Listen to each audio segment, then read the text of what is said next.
Donc, si vous recevez une demande d'enregistrement, bah, dites oui pour que vous puissiez participer. Et juste, faites-moi un petit OK sur le chat pour qu'on soit sûr que tout fonctionne bien. Alors, moi, le chat, je sais pas où il est. Bon, alors, c'est pas grave. Je t'ai entendu. Si c'est OK pour toi,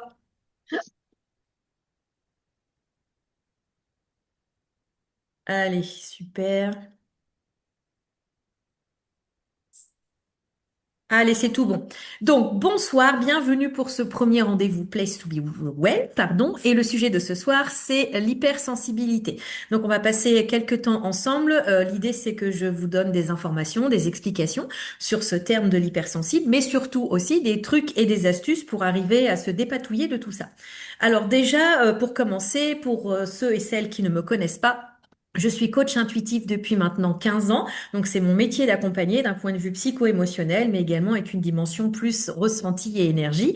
Et pourquoi parler d'hypersensibilité? Parce que je suis moi-même concernée étant une hypersensible, vivant également avec trois enfants hypersensibles. Donc, j'ai pu tester et expérimenter un certain nombre de choses et vous partager ce soir plutôt ce qui marche. Alors déjà, pour commencer, l'hypersensibilité, je ne sais pas vous ce que vous en pensez, mais moi je trouve que c'est devenu un peu un terme pseudo à la mode, donc c'est vrai qu'on en parle plus qu'avant. Maintenant, est-ce qu'on en parle bien? Je ne sais pas, en tout cas pas toujours moi de ce que je constate. Je me suis amusée et donc du coup j'ai pris un petit peu ce qu'était la définition de l'hypersensibilité. Alors définition classique, sensibilité extrême exagérée, donc comme ça vous plante un peu le décor tout de suite. Et en médecine, on parle carrément, donc je lis ma définition, de sensibilité excessive à un facteur ou à un agent extérieur. Alors déjà, moi, quand je lis ces définitions, je me dis, bah, ça nous colle bien dans une case, alors que vous soyez concerné, vous, ou que vous ayez dans votre entourage ou entendu parler de gens qui se disent ou qui se posent la question, est-ce qu'on est hypersensible?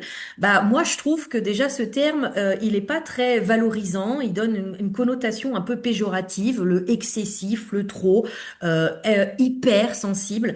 Bah moi, je suis pas trop d'accord avec cette définition, puisque finalement, est-ce que ça serait pas plutôt notre société qu'on pourrait juger hyposensible? Est-ce que ça ne serait pas tout ce conditionnement dans lequel on nous on nous imprègne, duquel on nous imprègne depuis qu'on est tout petit, qui nous éloigne finalement, qui nous déconnecte de cette sensibilité qui est peut-être bah, naturelle et qui est peut-être finalement pas si excessive que ça et peut-être juste bénéfique pour nous. En tout cas, c'est ce que je vais vous partager ce soir. Donc, je vois vos petits commentaires. Hein, je rebondis pas forcément, mais voilà, je suis contente de voir qu'il y en a qui sont d'accord avec moi. Alors, en tout cas, voilà. Donc, soit vous êtes concernés vous, soit pour les mamans ou les papas, hein, voilà, qui ont des enfants qui ont une tendance peut-être à réagir. Et je reprends ce mot entre guillemets de façon excessive. Des retours qu'on peut avoir dans le monde professionnel, dans le monde social, à l'école. Hein, à l'école, c'est pas mal, au boulot aussi. Vous êtes trop ci, vous réagissez trop, vous êtes trop sensible, vous êtes machin. Alors, on va déjà commencer par expliquer quel est ce fonctionnement de l'hypersensibilité. Je vais garder ce mot-là, même si vous avez compris que je ne le partage pas vraiment. Alors déjà, tout simplement, dans notre fonctionnement psycho-émotionnel, comment on capte toutes les informations autour de nous par un système d'antennes sensorielles, quand nous appelons les cinq sens. Donc là, normalement, tout le monde connaît à peu près ces cinq sens.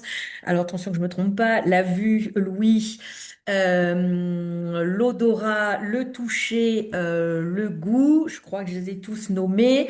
En fait, ces antennes, moi je parle d'antennes sensorielles, ça va être comme des paraboles qui vont aller capter les informations qui nous entourent. Et donc déjà là, on va commencer à avoir une différence entre des gens dits normaux sensibles et des gens dits hypersensibles. Alors, bah, ça va être au niveau des antennes. Les antennes d'un hypersensible, en fait, tout simplement, elles vont avoir un champ de captation qui va être différent. Imaginons là, alors d'habitude j'aime bien faire plein de dessins, mais là sur un zoom c'est pas simple. J'ai fait des tests, mais ça rendait pas grand-chose, donc je vais mimer. En gros, vous imaginez entre mes deux mains que c'est le champ de captation des fréquences qui sont captées par des antennes classiques. Et ben l'hypersensible, il va avoir un champ de captation. Hop, ça sort carrément de mon écran l'écran, voilà, il va avoir un champ de captation beaucoup plus étalé et beaucoup plus sensible. Donc, en fait, nos antennes sensorielles, quand on est dit hypersensible, eh ben, elles vont avoir un degré d'intensité beaucoup plus élevé. L'hypersensible va être capable de ressentir les choses beaucoup plus fort. C'est comme s'il avait le volume, en fait, démultiplié par rapport à quelqu'un d'autre. Et à la fois, il va être capable de capter des informations, des vibrations, des choses qui sont des fois même pas entendables. Alors quand je dis, là j'ai pris l'exemple de Louis, hein, mais ou voir des choses, ressentir dans son corps des choses que quelqu'un à côté ne verra pas du tout. Donc déjà, dès le départ, au niveau de nos antennes, on a une différence de captation. Euh, c'est ce qui souvent entraîne ce mot excessif ou ressenti très fort. Alors moi j'ai beaucoup d'exemples avec mes chers enfants, n'est-ce pas? Mais moi aussi, même en étant adulte et coach, une petite remarque et tout de suite en fait l'émotion associée va être décuplée. On est triste, on va être très triste. On est joyeux, on est très joyeux. Est-ce que c'est être extrême? Moi, c'est pas les mots que je prends. Moi, j'appelle ça être authentique et vivre pleinement son émotion. Et à mon sens, c'est pas négatif. Maintenant, effectivement, dans l'entourage, en fonction de l'éducation ou des gens qu'on côtoie, ces réactions peuvent paraître excessibles au fonctionnement dit plutôt mental, voire conditionné des personnes qui nous entourent. Donc, c'est souvent plutôt le retour des autres qui va devenir gênant, pardon, plutôt que finalement le fait de ressentir très fort une émotion. Deuxième petite différence dans ces antennes, c'est que les antennes d'un hypersensible vont également capter beaucoup plus d'informations que des antennes lambda. Elles vont pas se contenter juste du champ autour de nous, elles vont être capables d'aller capter des informations très larges je vais rebondir, et donc également de capter toutes ces informations de gens qu'on va côtoyer, qui vont être autour de nous, ou des fois juste qu'on va croiser. Et en fait, nos antennes vont capter ces informations de la même façon que si c'était quelque chose qui nous concernait nous directement. Alors oui, je vais y venir, j'ai une petite remarque, on nous demande souvent de mieux nous contenir. C'est bien le problème principal de l'hypersensible. C'est pas tant, en fait, ce qui se passe dans sa façon de capter les informations, c'est plutôt comment on va traiter ces informations. Donc, déjà, première information, l'hypersensible n'y peut rien. Il a des antennes qui fonctionnent très très bien, voire même qui fonctionnent mieux que les gens. Donc, c'est un premier argument, moi, pour dire que l'hypersensibilité est plus un atout qu'un défaut ou qu'un poids. Maintenant, il faut encore savoir comment gérer tout ça et quoi en faire, et surtout assumer cette hypersensibilité pour pouvoir gentiment rappeler aux gens autour de nous que nous ne sommes pas excessifs, nous sommes juste entiers. Et ça fait une grande différence. Alors du coup, pourquoi ça se complique? C'est-à-dire que toutes ces informations qui arrivent par nos antennes, dans un fonctionnement dit classique, un fonctionnement mental, nous sommes élevés depuis tout petit, à l'inverse de ce que j'appelle moi le fonctionnement intuitif, qu'on va voir juste après. On est élevé pour que toutes ces informations passent par dans cette fameuse boîte noire, notre cerveau, pour analyser toutes ces informations qui arrivent. Et alors c'est là que ça se complique pour l'hypersensible parce qu'en fait, il a une quantité et une intensité d'informations qui arrivent. Et là, le pauvre cerveau, qu'est-ce qu'il va faire? Il va essayer de traiter ces informations. Donc il va se mettre en route. Donc je fais ça parce qu'en fait, il va faire beaucoup de boucles et il va essayer d'identifier, de comprendre et voire pire, de trouver une solution ou une réponse à chaque information qui lui est arrivée au niveau de sa sphère mentale.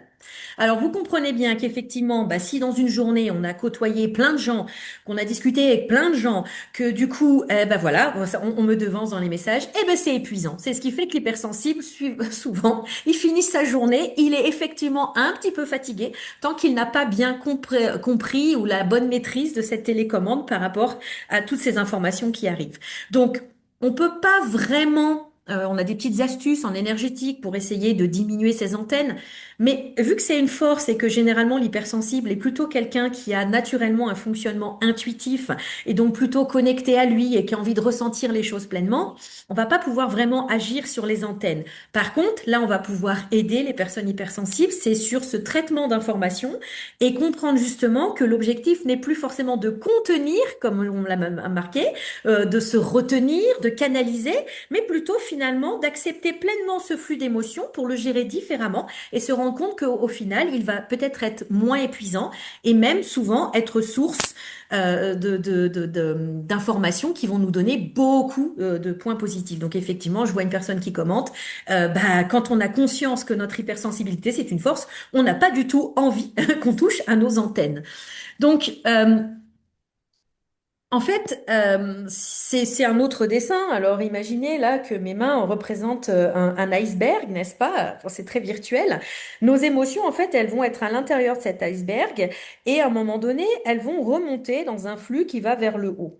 L'hypersensible, ben, en fait, ces émotions-là, elles sont très très nourries parce qu'il reçoit beaucoup d'informations et en fait, le flux va arriver comme une espèce de raz-de-marée. Et donc, qu'est-ce qui est compliqué souvent, c'est que l'hypersensible, il peut se retrouver débordé par cette vague d'émotions, puisqu'en fait, le mental est envahi, il n'arrive pas à traiter, à gérer, et tout va se mélanger. Donc, j'ai un exemple, moi, au niveau de mes enfants, donc ma fille, qui est une hypersensible avec manque de protection. Là, elle arrive à l'adolescence, donc c'est décuplé. Et le souci, en fait, de cette hypersensibilité, c'est que tout se mélange. Et ça va devenir une espèce de grosse boule qui va se mettre dans votre corps. Et alors là, ça devient le premier bazar parce que non seulement on ne sait pas ce qui est à nous, mais ce qui est potentiellement à l'entourage ou à ce qu'on a capté d'une situation ou d'une autre personne, mais en plus, on n'arrive même pas à identifier quel type d'émotion ou quelle émotion c'est. Donc en gros, on a juste la vague désagréable d'émotions, les conséquences corporelles, parce que notre corps qui absorbe ces émotions, bah, il essaie de les traiter comme il peut, mais il n'y arrive pas forcément. Donc on va avoir des répercussions physiques, souvent chez l'hypersensible. Donc j'ai eu la fatigue, on peut avoir mal à la tête, on peut avoir des oppressions, on peut avoir du mal à respirer, on peut avoir une boule dans la gorge, on peut avoir envie de pleurer sans savoir d'où ça vient, on peut se sentir d'un seul coup très très énervé, agacé, irritable, sans pour autant forcément comprendre non plus d'où ça vient. Et donc tout ça, bah, c'est extrêmement fatigant et désagréable, et c'est exacerbé par le fait que l'entourage ne comprenne pas non plus, et donc au lieu, et c'est les astuces qu'on va voir, de vous aider dans votre accueil et dans votre gestion, vont avoir exactement le réflexe inverse et vous dire, en gros, chut, fais comme si cette vague n'existait pas. Allez, on va faire comme si tes antennes n'avaient rien capté. Ce qui est juste impossible pour un hypersensible. Et effectivement, donc la grande difficulté de cette hypersensibilité, c'est que souvent on l'est soi-même. Hein, je parle là aux parents, et derrière, en fait, nos enfants vont nous renvoyer en fait en effet boomerang miroir, parce que les chiens font rarement des chats, et donc eux aussi ont cette hypersensibilité. Moins vous avez travaillé sur vous, plus vous avez encore ce conditionnement mental ou cette influence du jugement extérieur, plus vous allez avoir un réflexe mental qui va essayer de tempérer, de raisonner, d'endurcir, j'aime pas ce mot, vos enfants, de les aider justement à être moins sujets à leurs émotions. Ce qui est exactement le principe inverse de comment aider un hypersensible, parce qu'en fait, quand on fait ça, on envoie juste un message très violent, c'est-à-dire qu'en fait, on dit à la partie émotionnelle et au mental, bah en fait, ce que tu ressens et ce que tu vis, c'est erroné. Donc là, on est sur un jugement de valeur, c'est-à-dire que ces personnes extérieures vont essayer de vous expliquer à quel point vos émotions sont exagérées. Donc là, déjà, on se trompe complètement, puisque ce qu'il faut retenir très fort, c'est qu'une émotion est naturellement toujours juste pour la personne qui le ressent. Donc la personne qui reçoit ou qui vit, qui traverse une émotion, il n'y a pas à se demander si cette émotion est juste ou pas, elle est naturellement juste pour la personne. Qu'est-ce qu'on va en faire après? C'est une autre étape, mais on n'a pas à se demander si voilà, c'est pour un enfant, si c'est normal de crier, si c'est normal de pleurer. Alors on a beaucoup de conditionnements autour de nous, hein, c'est des exemples très classiques. Un enfant qui tombe, voilà, il se fait mal, généralement il pleure.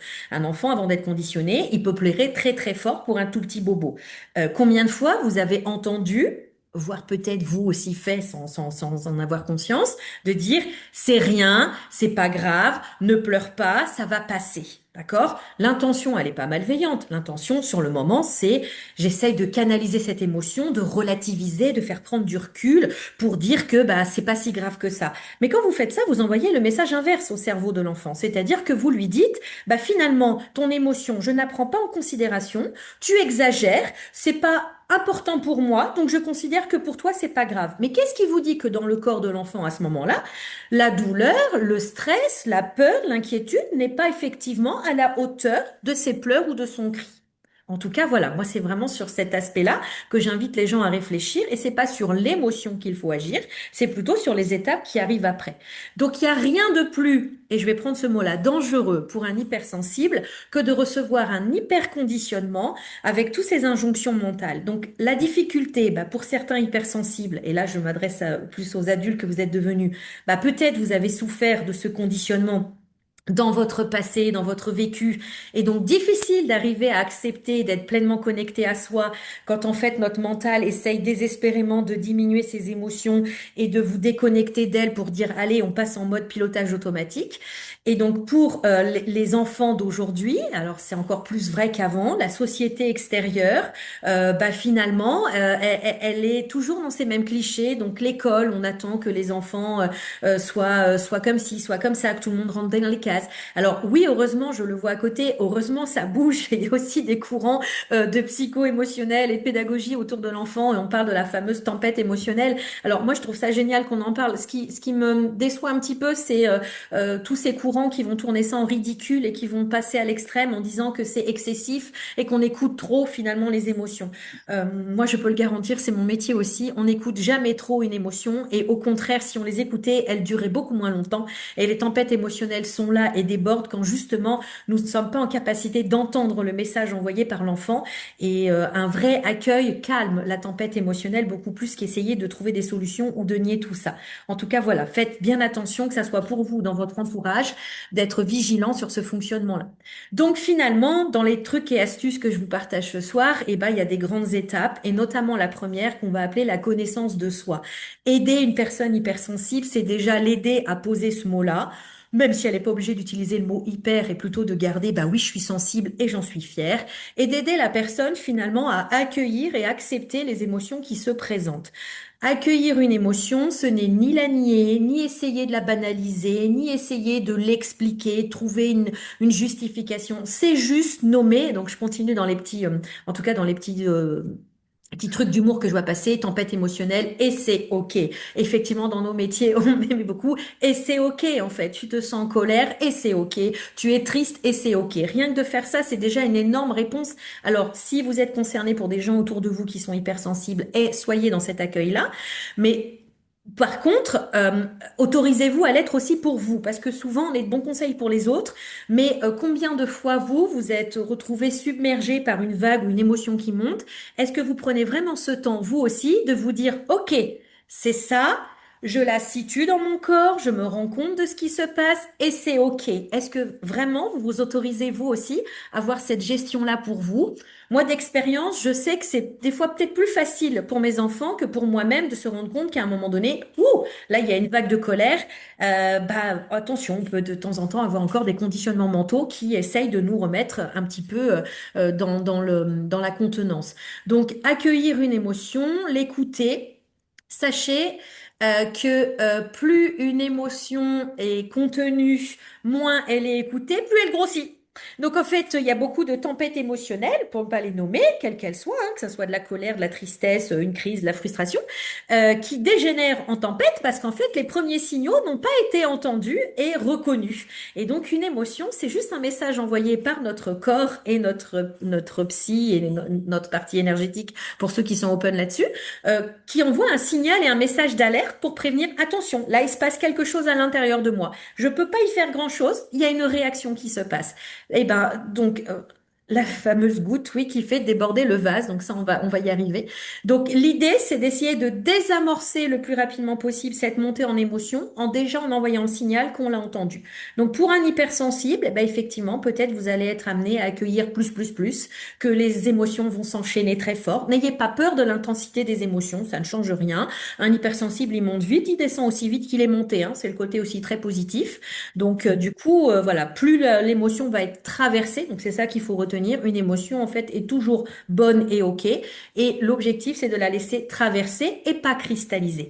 Tous ces process où on essaie de retenir et de canaliser, en fait, on fait l'effet inverse parce que du coup, on va retenir cette émotion. L'émotion ne va donc pas traverser et circuler, et donc elle va grossir.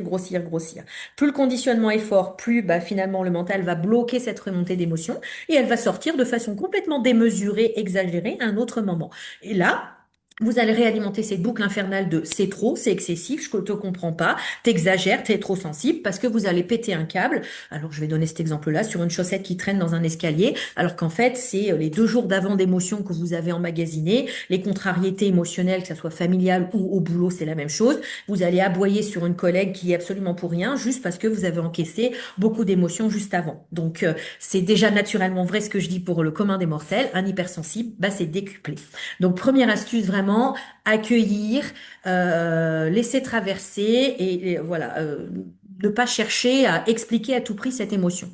Ensuite, on va essayer de gérer l'émotion et pas de la contrôler. C'est une petite nuance très importante. Et en fait, souvent, l'hypersensible, on va lui demander de se contrôler, de se contenir. Ah, là, au secours. Moi, c'est des red flags. Donc, gérer l'émotion, ça va être d'aider l'hypersensible à identifier les signaux, qu'est-ce qui se passe dans son corps pour progressivement faire le tri dans ce fameux bazar dont je vous ai parlé tout à l'heure.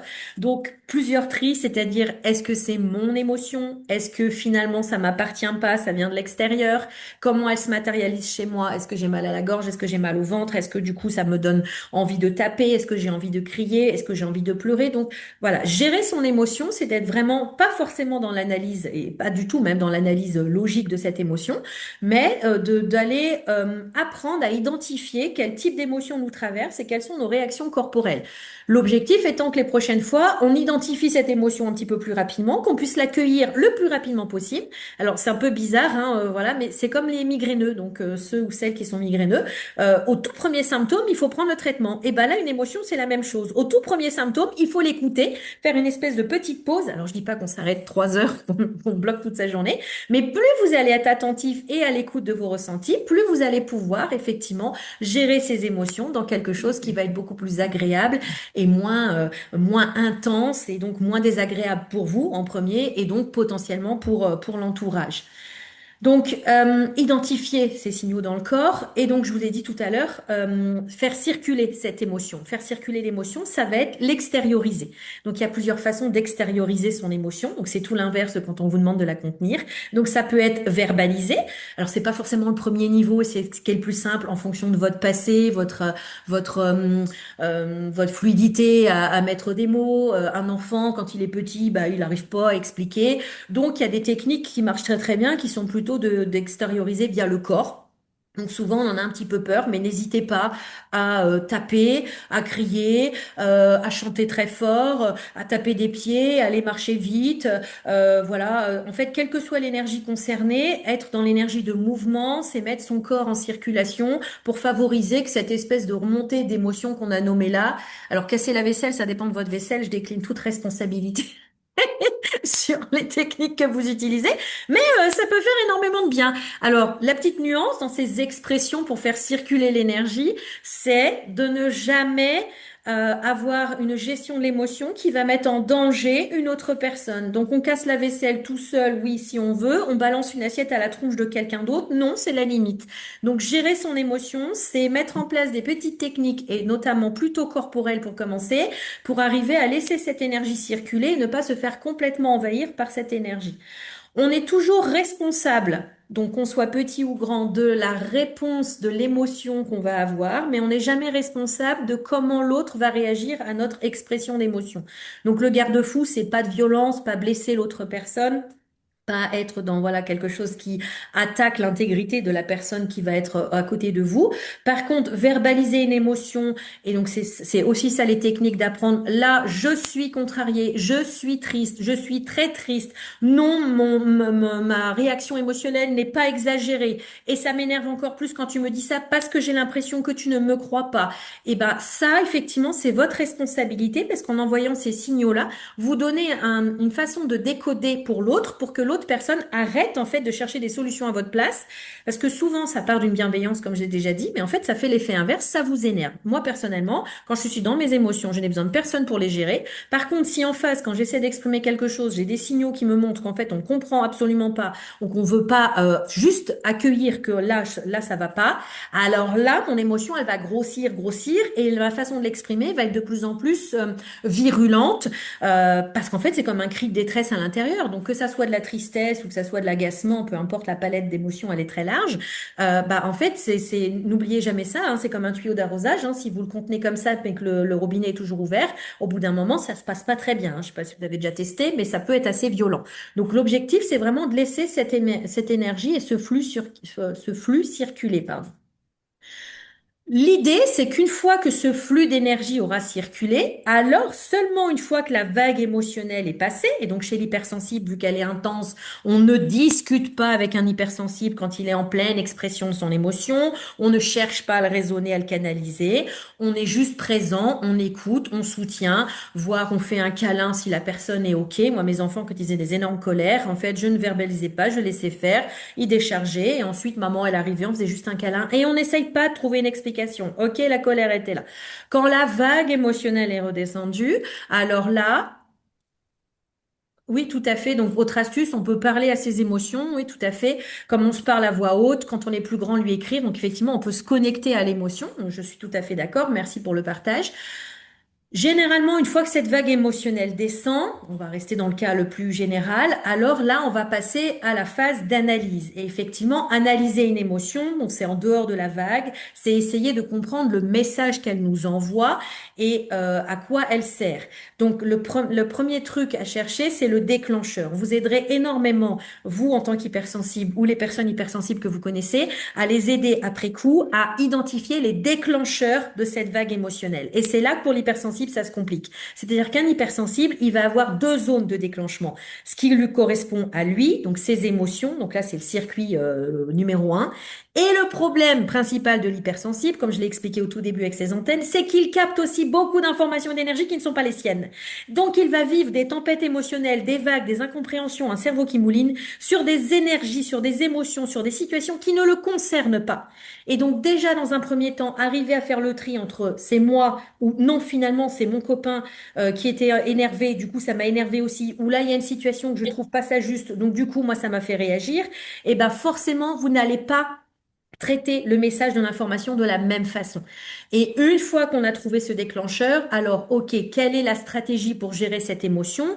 Qu'est-ce que l'émotion, et c'est là où je rebondis aussi, effectivement, on peut parler à cette émotion. Toi, quand tu vas être en colère, qu'est-ce que ta colère te dit? Qu'est-ce qu'elle te demande? Qu'est-ce qu'on pourrait faire pour que cette colère se calme? Ou au contraire, là, t'as été triste. Qu'est-ce qui t'a rendu triste? Et donc, te toujours projeter la personne sur, OK, la prochaine fois que j'ai un déclencheur similaire et que j'ai cette vague d'émotion, qu'est-ce que je peux tester, expérimenter, essayer de faire pour voir si ça s'apaise? Pour l'hypersensible, c'est plus difficile parce qu'en fait, cette phase d'identification du déclencheur, au tout début, quand on est peu habitué ou voire pas aiguillé, eh ben, on n'arrive pas du tout à faire la différence entre son émotion à soi et les émotions des autres. Et donc, l'hypersensible, il est souvent aussi ce que j'appelle hyper empathique. Alors, l'empathie, c'est un beau trait de qualité, hein, voilà, être sensible, arriver à capter les émotions et les sensations des gens qui nous entourent, c'est plutôt chouette en fonction du métier que vous avez eu envie de faire, de développer, ou si voilà, vos enfants ont une sensibilité, une générosité, c'est plutôt une belle qualité. Mais l'hyper-empathie, c'est quelque chose qui est dérangeant et qui va venir vous grignoter, vous fatiguer, vous user, parce que dans mon vocabulaire à moi, l'hyper-empathe, il se bascule plutôt vers ce qu'on appelle le sauveur.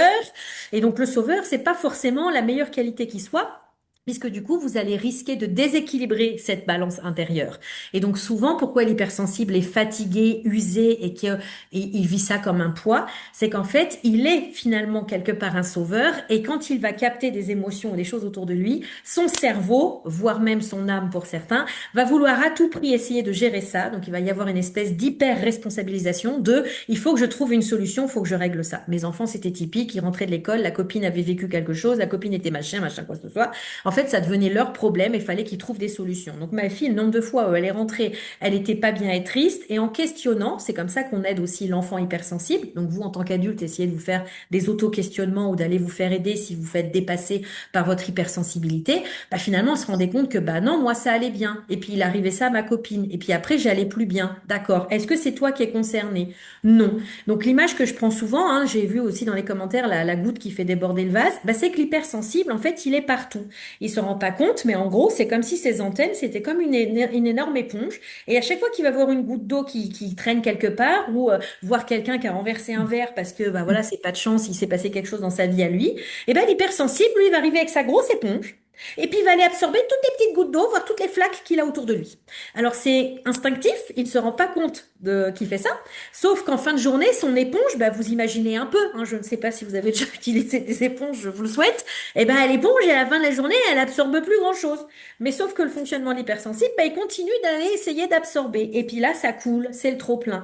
Et quand on arrive à ce trop-plein d'éponge, en fait, on ne sait pas ce qui a déclenché ça. On est perdu, on est noyé, on a l'impression qu'on peut plus rien absorber. Et donc, du coup, finalement, d'avoir absorbé les gouttes et les flaques des autres, eh ben, il n'y a plus de réserve dans votre propre éponge pour vous gérer vous. Donc, vraiment, l'hypersensible, ce qu'il faut qu'il entende, c'est que c'est une belle qualité, mais il doit absolument apprendre à se reconnecter à ses énergies à lui, à ses émotions à lui. Qu'il ait des antennes qui soient plus réactives et qu'il vive les choses intensément, ce n'est pas du tout un souci. Par contre, que ces antennes-là aillent se préoccuper des émotions des autres, ça, c'est la partie qu'il faut corriger. Donc, si j'étais plus exact, c'est pas d'être hypersensible le problème, c'est d'être hyper empathique sauveur et pas forcément le fait que vos antennes soient plutôt très très efficaces. Donc, aider voilà cet hypersensible, ça va vraiment dans les questions lui demander est-ce que ça te concerne toi? Est-ce que c'est vraiment toi qui es triste? Est-ce que là tu es touché par la situation de l'autre? Et comment on pourrait faire si finalement tu n'utilises pas ton éponge personnelle pour aller éponger la flaque, donc je dis pas qu'il faut devenir complètement égoïste, autocentré et s'en foutre des autres, mais l'hypersensible, avant de pouvoir s'occuper des autres et aider, donc aller dans ce qu'on appelle l'aide à la gestion de la relation, il faut qu'il se connaisse parfaitement bien, qu'il ait les outils pour se gérer lui, et ensuite il peut aller développer cette hyper-empathie et effectivement aider les autres personnes dans leur propre gestion. Un enfant, clairement, vous devez lui apprendre, enfant ado, à ne pas être dans ces étapes-là, parce que du coup, donc c'est ce qu'on appelle la pyramide de Gottman, pour ceux qui connaissent et qui travaillent dans ces milieux d'accompagnement, et ben vous allez vous retrouver avec une pyramide au lieu d'être un fond avec une base solide où c'est la connaissance de vous et effectivement au fur et à mesure que vous montez, vous allez pouvoir vous occuper des autres. Et ben vous allez m'inverser votre pyramide. Donc là ça rend rien à l'écran, mais en gros vous allez avoir le pic de la pyramide qui est en base et donc là c'est casse-gueule parce qu'en fait votre enfant ou vous-même, hein, parce que je pense qu'il y a beaucoup d'adultes qui continuent de fonctionner comme ça, ben vous allez être plus en gestion des émotions de l'entourage et des autres et est-ce que vous écoutez vraiment finalement ce que vos antennes vous alertent pour vous? Souvent, non. Souvent, c'est très déséquilibré. Donc, souvent, l'hypersensible, il va réagir très fort, mais finalement, il va peu écouter ses propres émotions. C'est-à-dire qu'en grandissant et avec ce conditionnement, il va tellement avoir appris à taire ses réactions et ses émotions qu'il va les garder pour lui et il va même parfois aller jusqu'à se dissocier, donc être dans un désalignement et pas écouter ce qui est bon pour lui, donc ses besoins, ses limites. Par contre, il va être dans l'hyper-empathie à l'extrême parce que c'est la seule façon pour lui d'utiliser ses antennes, puisque comme on l'a vu au tout début, on peut pas les changer. Donc c'est comme si sociétalement, être sauveur hyper-empathe, c'est bien vu, être hypersensible, ça l'est pas. Voilà. Donc moi j'interroge vraiment là-dessus, c'est-à-dire que bah, gardez cette hypersensibilité pour vous, soyez hyper réactif dès que ça vous concerne vous, et effectivement peut-être diminuer un peu ce seuil ou en tout cas cadrez-le quand il s'agit d'aller de ressentir ou capter des énergies d'autres personnes. Voilà un petit peu les astuces principales. Euh, pour finir, enfin, c'est pas une aparté, mais vous l'aurez compris, je pense que l'hypersensibilité est très connectée à ce qu'on appelle l'intuition et que le fonctionnement intuitif, et donc pour les personnes qui vont avoir ces antennes-là qui fonctionnent bien, elles vont avoir une capacité de captation d'informations plus grande. C'est intéressant justement de bien comprendre ce fonctionnement-là et d'en faire une force, puisque du coup, développer son intuition, c'est fonctionner principalement dans cette hypersensibilité, mais avec une bonne connaissance de soi et des outils pour se gérer soi et ne pas se faire dévorer, comme je vous l'ai présenté juste avant. Donc, encouragez vos enfants vous-même à développer cette intuition, en faire une force. Oui, je suis d'accord. Voilà, il y a une personne qui me l'écrit. Il est jamais trop tard pour apprendre à se reconnecter à soi et à faire cette lecture-là. Moi, la majorité des gens que j'accompagne aujourd'hui, quel que soit leur âge, ils ont besoin finalement. Et j'ai énormément de personnes hypersensibles, mais qui mettent pas ce mot-là, mais qui sont des sauveurs et qui ont passé leur vie à s'occuper des autres. Mais finalement, quand il s'agit d'écouter ses propres émotions, c'est pas si facile que ça. Alors qu'à la base, elles sont plutôt bien outillées. Donc, je pourrais en parler pendant des heures de l'hypersensibilité, vous l'aurez compris, parce que c'est un vaste sujet. Ça découle sur plein d'autres, voilà, choses. En tout cas, moi, ce que je veux vous transmettre aujourd'hui, c'est que c'est absolument pas un fardeau. Ce n'est pas du tout un problème. Ce n'est pas être hypersensible. Pour moi, c'est un fonctionnement, voilà, je me répète, mais authentique, normal et entier. Et que peut-être que tous ces sujets, en fait, autour de l'hypersensibilité sont plutôt des reflets, des effets miroirs de ce que notre société a du mal à accepter et assumer. Et qu'un être humain, c'est un être fait de plein d'émotions. Et qu'on gagnerait, en fait, dans quels que soient les sujets, les zones, les sphères, et notamment au travail, on gagnerait, en fait, d'accepter la sphère émotionnelle des gens et de travailler avec et d'en faire des forces plutôt que de pointer du doigt les gens qui vont avoir des réactions. En tout cas, moi, c'était, voilà, en tant qu'ancienne manager, c'est comme ça que je fonctionnais. Et je suis persuadée que voilà, les leviers sont plus dans ce sens-là plutôt que de demander aux gens de se contenir. Donc voilà, de façon assez synthétique les informations que je voulais vous donner. N'hésitez pas, est-ce que vous avez pour les personnes qui sont présentes des questions sur des choses que j'ai abordées ou pas du tout, sur des cas personnels, hein. L'idée de ces lives, c'est aussi que je puisse vous répondre de façon plus personnalisée. Donc via le chat, c'est plus facile pour la logistique et pour que ça puisse servir à tout le monde. Est-ce que du coup, vous avez des questions ou des besoins de précision?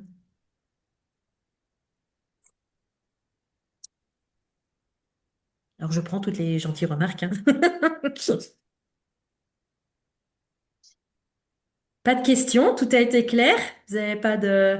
Alors, vous êtes, pour les personnes qui sont connectées là ce soir en live, vous êtes plutôt concernés, j'imagine? Il y en a pas mal que je connais quand même. Oui, oui, on pourrait en parler pendant des heures, je suis bien d'accord. Et on gagnerait à en parler aussi naturellement et à démystifier un peu ce sujet-là. Je trouve que ça fait un peu comme si on était des extraterrestres, alors qu'en fait, non, on fonctionne juste bien comme il faut. Eh ben, écoutez, bah, n'hésitez pas. Ah, ok. Bah, tant mieux si ça a généré des choses.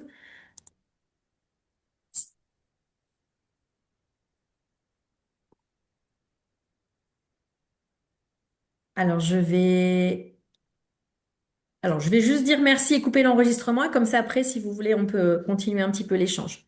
Donc, merci beaucoup pour ce premier live. Merci pour vos gentils messages.